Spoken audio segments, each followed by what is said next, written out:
Hi అండి, ఎంతో టేస్టీగా ఉండే మటన్ కర్రీని ఎలా చేసుకోవాలో ఈ వీడియోలో చూపిస్తానండి.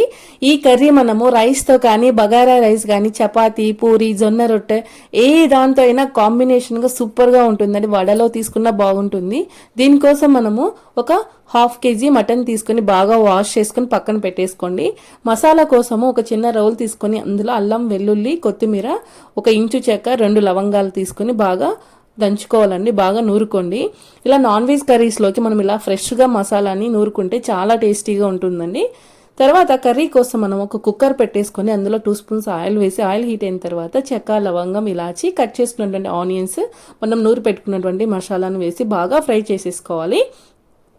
ఈ ఫ్రై అయిన తర్వాత ఇందులోకి మనము కట్ చేసుకున్నటువంటి ఒక టమాటాను కూడా వేసుకొని బాగా ఫ్రై చేసుకోండి. తర్వాత ఆల్రెడీ మనము వాష్ చేసి పెట్టుకున్నటువంటి మటన్ పీసెస్ కూడా మనం వేసేసుకొని బాగా కలుపుకోవాలండి. ఈ మసాలాను బాగా పట్టేలాగా కలుపుకోండి. తర్వాత ఇందులోకి మనము 1 స్పూన్ సాల్ట్, 1 స్పూన్ పసుపు వేసి బాగా కలుపుకోవాలండి. కలుపుకొని ఒక 5 మినిట్స్ మూత పెట్టేసుకొని చూస్తే మనకి ఇలా కర్రీలో మనకి వాటర్ అనేది ఊరుతుందండి. ఇప్పుడు కారం వేస్తే సరిపోతుంది. ముందే కారం వేస్తే టేస్ట్ అనేది ఉండదండి. ఇప్పుడు మనము 2 స్పూన్ల కారాన్ని వేసి బాగా కలుపుకోవాలండి. బాగా కలుపుకొని ఇందులోకి మనము కొంచెం ఎండు కొబ్బరి పొడిని వేసుకుంటామండి. లాస్ట్లో కాదు, ఇప్పుడే వేస్తామండి. వేసుకొని 2 గ్లాసుల వాటర్ యాడ్ చేసేసుకొని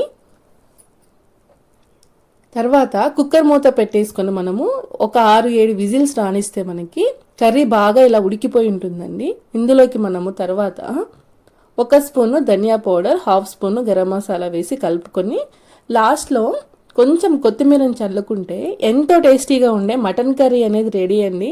ఒకసారి మీరు కూడా ట్రై చేసి ఎలా వచ్చినా కామెంట్ చేయండి. Thank you.